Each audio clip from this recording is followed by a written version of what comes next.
તમે જોતા હશો કે હનુમાનબાગડા ગામ એક એવું છે કે એ દરેક વખતે રેલ આવે કે વધારે વરસાદ હોય અને રેલ આવે તે આખા દરેક એરિયાથી અલગ જ પડીતું ગામ છે. હવે આ ગામમાં અમે દરેક વખત સરકારને રજૂઆત કરી કે તમે અહીંથી રેતી ખનન બંધ કરી અને નદીને ઊંડી કરો અને એને પહોળી કરો એમ, પરંતુ અહીંના જે રેતી માફિયાઓ છે એ અહીં જે સ્થાનિક લોકો જે ખરા એના મેળા પીપળીથી અને ગ્રામ પંચાયતના મેળા પીપળાથી એ લોકો રેતીનું ખનન સતત ચાલુ રાખ્યું. તેના આજે પ્રતાપ એમ કહેવું તો ખોટું નહીં, તેના દુઃખમાં આજે 3 ઘર એવા કે એની સીધી દિવાલ ધસી ગઈ અને એ પાણીમાં જતાં બચી ગયા, પણ જો પાછી રેલ આવે તો એ ઘર 3 ઘર પાછા રેલમાં જતી રહે એવી કન્ડિશન છે. અને ટોટલી પાણી બધું હનુમાનબાગડા ગામમાંથી જાય છે અને આ લોકોએ રેતીના પાળા બનાવવાના નામ પર હજારો લાખો રૂપિયાની કરોડો રૂપિયાની રેતી એ લોકોએ અહીંથી ખનન કરી નદીમાંથી ખનન કરીને વેચી નાખી.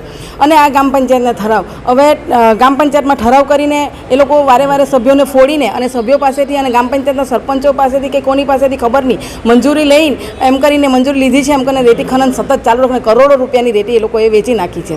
એના એ સંદર્ભે તારીખ 22/6/2022ના રોજ એ લોકોએ એક ગ્રામ પંચાયતમાં ઠરાવ કરેલો કે 22/6/2022ના રોજ એક ઠરાવ કરેલો કે આ રેતી ની કાઢવાની મેં મંજૂરી આપીએ છે એમ કરીને. હવે એ ઠરાવ કાઢેલો, એ ઠરાવમાં 81 ગ્રામસભાનો ઠરાવ હતો. એ ગ્રામસભામાં ટોટલી 81 જણા હતા અને 81 જણા હતા એમાંથી માત્ર ને માત્ર 18 જણા અને સભ્યો એમ કરીને 24 જણાથી ઠરાવ મંજૂર કરીને આ લોકોએ પેલાને પરમિશન આપી દીધી. એટલે કહેવાનો ભાવાર્થ મારો એટલો છે કે આ ગામ સતત કોઈ પણ વિકાસ વગરનું ચાલે છે, કોઈ જાતનો વિકાસ નથી ગામમાં અને નદીનું પાણી સીધું ત્યાં આવે છે તો બી આ લોકોને ખબર છે, પણ લોકોના જીવને જોખમમાં મૂકીને આ લોકો રેતી ખનન કરવા માટે ગ્રામ પંચાયત વારંવાર અમે ના પાડવા છતાં બી ગ્રામ પંચાયત એની મંજૂરી આપે છે અને એ મંજૂરીના પ્રતાપે આજે ગામ આખું દરિયામાં જવાની પરિસ્થિતિ પર આવી ગયું છે. એટલે તે બાબતે અમે ટીડીઓ સાહેબને રજૂઆત કરી છે.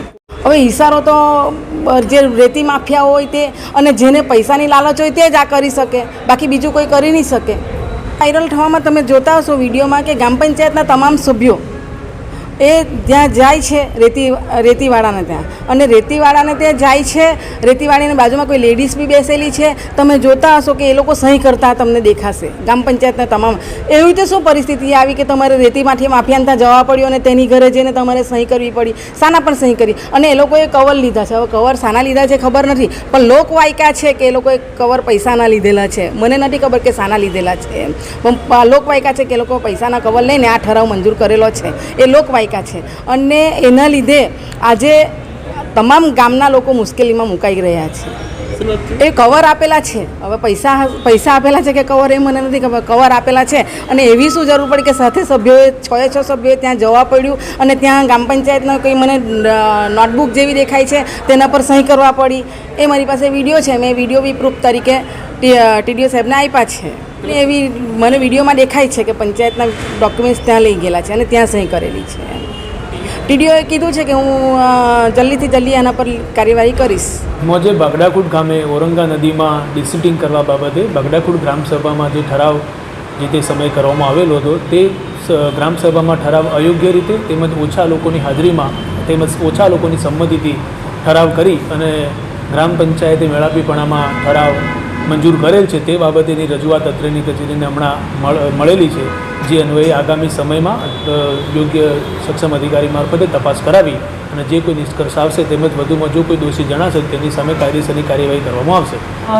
અરજદારશ્રી તરફથી એક પેનડ્રાઈવ રજૂ કરવામાં આવેલ છે, જેમાં કેટલાક વિડીયો તેમના જણાવ્યા મુજબ બતાવવામાં આવેલા છે. જે વિડીયોમાં ગ્રામ પંચાયતના સદસ્યશ્રીઓ તેમજ નાગરિકો ઠેકેદાર પાસેથી કવર લેતા હોય એવી રજૂઆત તેમના તરફથી કરવામાં આવેલ છે. જે બાબતે કયા પ્રકારના કવરો તેમજ કયા વિષયના તેમને કવરો લીધા છે તે તેમજ કયા પ્રકારના ડોક્યુમેન્ટો ઉપર ત્યાં સહી કરવામાં આવી છે તેની આગામી સમયે તપાસ કરવામાં આવશે.